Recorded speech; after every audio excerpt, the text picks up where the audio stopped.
Ako po si Jenny Kang, operator ng DTF dito sa branch ng Metro Town na may 6 na araw na bilang at merong 65 total of meters. At ito po yung printer head niya, ang huling palit nito noong March 12, 2024 po. At ito po yung copy niya na may 90% good condition po. At ito po yung damper niya, ang huling palit nito ay wala pa po. Head clean.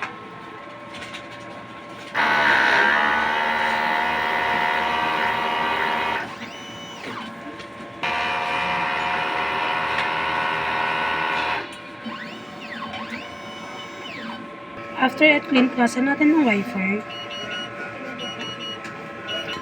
Nozzle check. Ink system natin, tama lang po ang label. At ito po yung granware natin. Waste lang, kakalins na lang ngayong araw. At ito po yung EBR, mga used, unused. Stock po natin ng DTF powder. At ito po yung consumable monitoring natin sa powder. Sa white, magenta, cyan, yellow, black, cleaning solution. At ito po yung production log sheet natin. Thank you po.